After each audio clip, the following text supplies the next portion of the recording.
They burned the records because what happened here threatened men who believed themselves untouchable. And even now, if you listen closely, the river still remembers their names. Somewhere along the Mississippi, in a parish deliberately erased from maps and memory, 17 powerful men died, clutching the same thing in their hands. Not gold, not weapons, a strip of indigo cloth. And on their lips, as their bodies cooled and their eyes refused to close, the same whispered name. Not a ghost story, not folklore, a historical anomaly so destabilizing that Louisiana authorities ordered every official document destroyed in 1847. This was not mercy, it was containment. What you are about to hear was never meant for you. It survived only because powerful men, in their arrogance, wrote too much to one another in private. Plantation ledgers coded like confessionals. Letters sealed by courts for over a century. Diaries hidden in attics, written by men who believed their status would protect them from consequence. They were wrong. This is not the story of a haunting. It is the story of desire as a weapon, obsession as a leash, and a woman who understood something most men never do until it destroys them. That power does not require permission. It requires patience. In the American South of the 1830s, men liked to pretend control was absolute. Law, land, flesh, blood. They believed hierarchy was divine, unbreakable, eternal. But beneath the columns and chandeliers, beneath the silk dresses and imported wine, there existed a darker economy. One not written into statutes. One spoken in coded phrases and sealed envelopes. An economy of envy, of ownership disguised as taste, of women turned into symbols of dominance between rival men. And then there was her. She appears in the historical fragments without a name at first. Only descriptions. Too intelligent, too composed, too still. Men wrote that she did not beg, did not plead, did not perform gratitude or fear in the expected ways. She watched, she listened, she remembered, and that alone made her dangerous. Understand this clearly. The men who would later die were not careless fools. They were judges, planters, architects of the system itself. They knew how to suppress rebellions, how to erase people, how to bend law to appetite. And yet, one by one, they became predictable, transparent, exposed not by force, but by their own unchecked hunger. This story survives because something went wrong with the illusion of control. Because one woman recognized the fault line running through every powerful man in that era and chose to press on it slowly. Once you hear what follows, you will never look at power, desire, or history the same way again. The Mississippi Delta of 1839 was a cathedral built on bones. Vast estates rose from swampland like monuments to conquest, their white columns blinding in the sun, their foundations soaked in sweat and silence. Men called this progress. They called it civilization. But what it truly was a machine designed to extract, to dominate, to consume without ever being satisfied. In this world, wealth was not merely measured in land or crops, but in spectacle, in what one man could display that another could not. Horses, silver, wives, mistresses, and beneath the polite veneer of society, enslaved women whose beauty became currency in a shadow market everyone pretended did not exist. Ledgers hid it, letters disguised it. But the competition was vicious and constant. Certain women were spoken of in whispers, not by name, but by reputation. Exceptional, rare, worth the risk. These are not compliments. They were warning signs. To be desired by powerful men was to be placed at the center of a silent war one fought with envy, leverage, and ruinous obsession. Into this environment came the woman later called Celeste. She arrived not as a child, not as a frightened girl, but as a fully formed presence. 26 years old, an age that suggested survival. Experience. A history men did not bother to ask about because they assumed it could not matter. Those who saw her before her name entered records described something unsettling. She did not avert her gaze. She did not rush her movements. She possessed what one overseer called a stillness that disrupted the room. This was not passivity. It was restraint. the kind cultivated by someone who has learned that observation is protection and eventually leverage. She was purchased for a sum so high it should have raised suspicion. $3,000 in 1839 was not an investment. It was a declaration. The broker who acquired her noted privately that she unnerved him, that she watched as if measuring time, that being near her felt like standing before a closed door you were not meant to open. And yet he proceeded, because this system trained men to believe that value erased risk, that ownership eliminated consequence, that anything could be contained, cataloged, and controlled. They never considered the possibility that she was not being traded at all, that she was positioning herself, that every mile she traveled, every man who assessed her worth, was being studied in return. Power assumes it is unseen. That was their first mistake. The night she vanished from the locked room in Opelousas should have ended the story. No broken window, no forced door, bars still in place, guards certain they had not slept. And yet, by morning, she was gone, left behind only a strip of indigo cloth and a faint scent described as sweet, floral, and faintly poisonous. The parish erupted into panic disguised as order. Patrols swept the swamps. Rewards were posted. Dogs were brought in. Men on horseback scoured the riverbanks. Not because they feared for her safety, but because her absence represented something intolerable, a breach in certainty. Then she returned, not dragged, not captured. She walked up the oak-lined drive of Sebastian Duval's plantation in full daylight, calm and deliberate, as if she had merely stepped out to think. When asked why she came there, of all places, her response was simple. I chose you. 3 words that should have shattered the logic of the entire system. Choice was the one thing she was not supposed to possess. And yet, Duval did not recoil. He was 43, wealthy, recently widowed, and accustomed to being obeyed. He mistook her composure for admiration, her clarity for submission. He doubled the broker's price, without hesitation, and took possession that same day.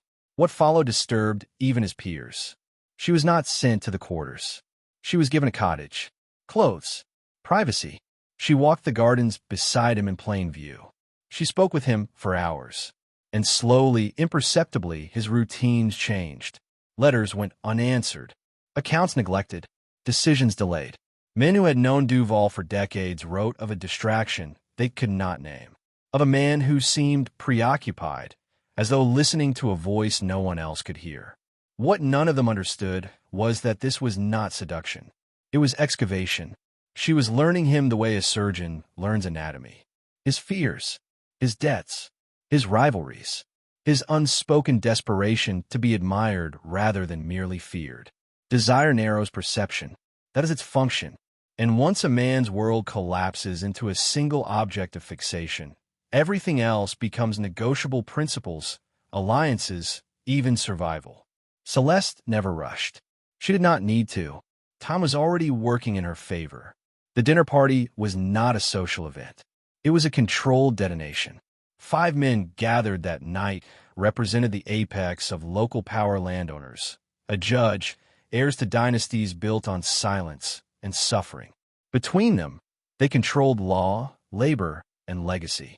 They believed themselves immune to consequence because they had never faced it. When Celeste entered the room, wearing indigo, so dark it bordered on black, the atmosphere shifted.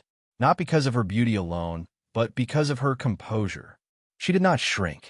She did not perform gratitude. She observed.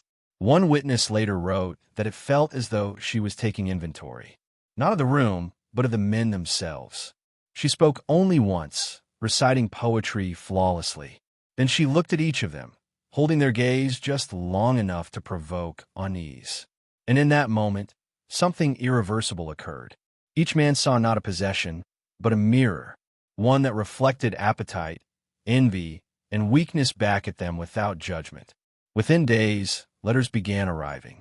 Offers escalated to obscene levels. Friendships fractured. Deals soured.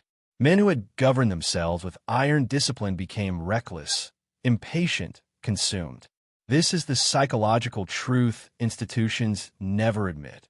Control collapses fastest among those who believe they have the most of it. Before you go further, Mark this moment. If you understand what is unfolding here, if you feel the weight of what unchecked desire does to powerful men, go to the comments and write the phrase, "I see the pattern twice." Not once, twice. This is not for me. It is a signal to yourself that you are following the descent consciously. Duval died first, found clutching indigo cloth, eyes wide, a warning half-written. And after his death, the pattern did not stop. It accelerated. Because obsession, once unleashed, does not require its source to remain alive. After Duval's burial, the parish attempted to restore normalcy.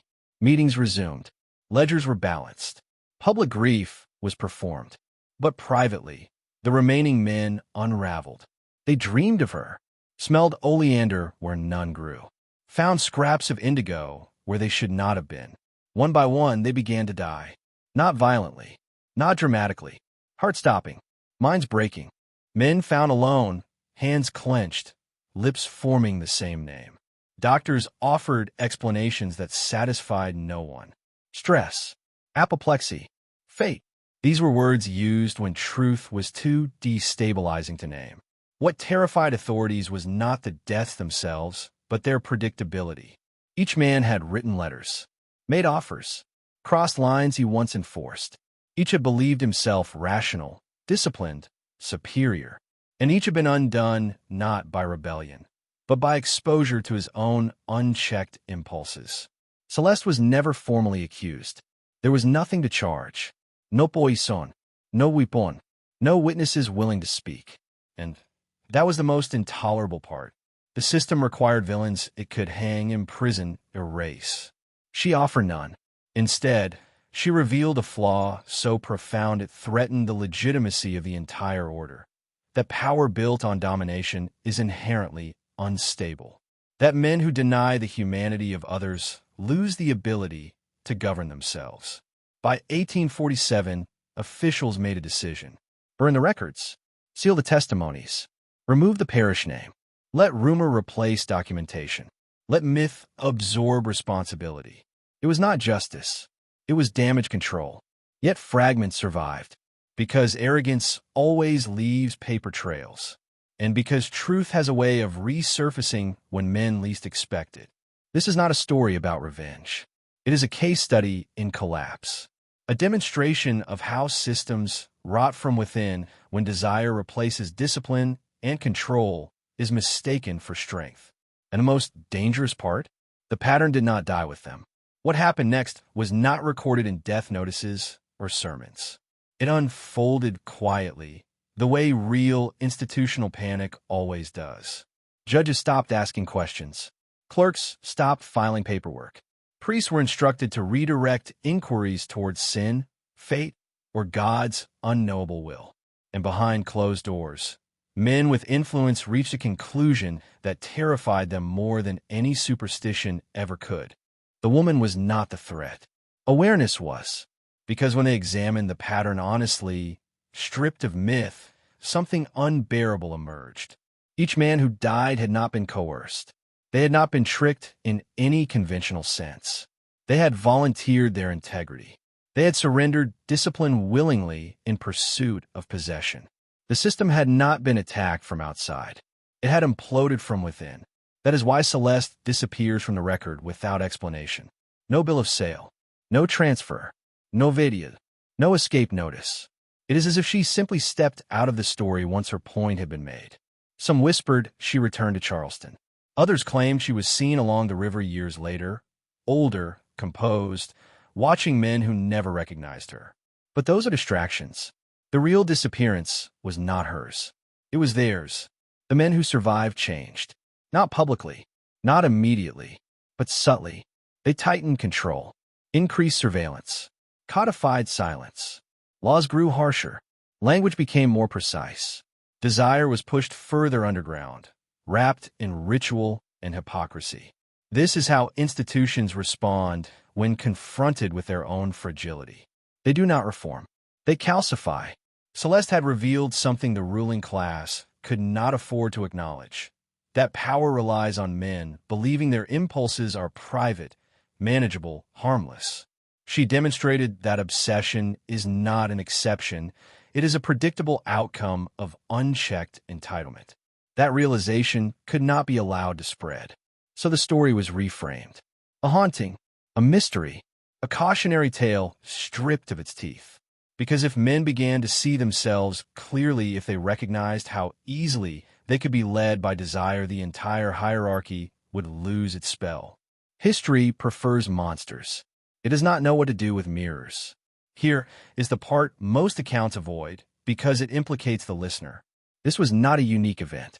It was an early exposure of a mechanism still in operation. Replace plantations with corporations. Replace judges with executives. Replace ledgers with algorithms. The structure remains unchanged. Institutions do not fear rebellion as much as they fear self-awareness. A man who understands how his attention is manipulated, how his desires are engineered, how scarcity and fantasy are weaponized against him becomes difficult to govern. Celeste understood that before psychology had a name for it. She did not need force.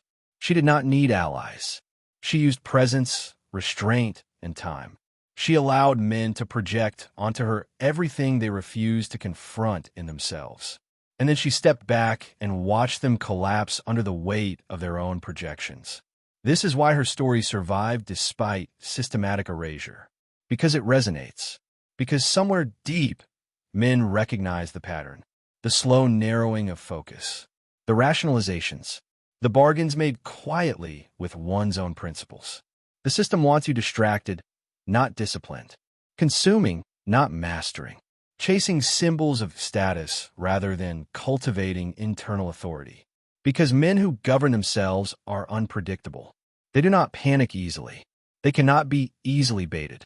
The men who died along the Mississippi were powerful, but they were not sovereign. They mistook dominance for mastery, ownership for control. And when confronted with a woman who possessed neither legal power nor protection, yet operated with clarity, they unraveled. That is the buried lesson. Not seduction, not revenge, exposure. And once you see it, you cannot unsee it. That is why these stories persist. Not to frighten you, but to test whether you are paying attention. Because the same forces are active now, more refined, less visible, still deadly to men who believe themselves immune. So ask yourself why this story still unsettles you. It is not because of death. History is full of that. It is because of recognition. Because somewhere in this descent, you realize the danger was never external. It was internal blindness, amplified by power and protected by systems designed to avoid accountability. Celeste did not overthrow anything. She revealed what was already rotten, and that is why the records were burned. Because if men began asking the wrong questions about desire, entitlement, self-control, the illusion would fracture. This is why forbidden history is always psychological before it is political. Control begins in the mind. Collapse does too. The unnamed parish is unnamed for a reason. It could be anywhere, anytime, any system where men are rewarded for appetite and shielded from consequence. The story repeats because the conditions repeat. And here is the final truth, the one that makes this knowledge dangerous. You're not meant to fear figures like Celeste. You're meant to become immune to what she exploited. Awareness is the antidote. Discipline is the defense. Self-mastery is the exit. Men who understand their own impulses cannot be led by them. Men who recognize manipulation cannot be easily manipulated. That is why this knowledge is buried, softened, mythologized. Because a man who sees clearly is harder to control than a man who sees enemies everywhere, but himself. Remember the indigo cloth, not as a symbol of fear, but as a reminder. Power leaves traces. Obsession leaves fingerprints. And history, no matter how thoroughly it is burned, always finds a way to speak to those prepared to listen. Now you've heard it. What you do with it determines whether the pattern continues or ends with you.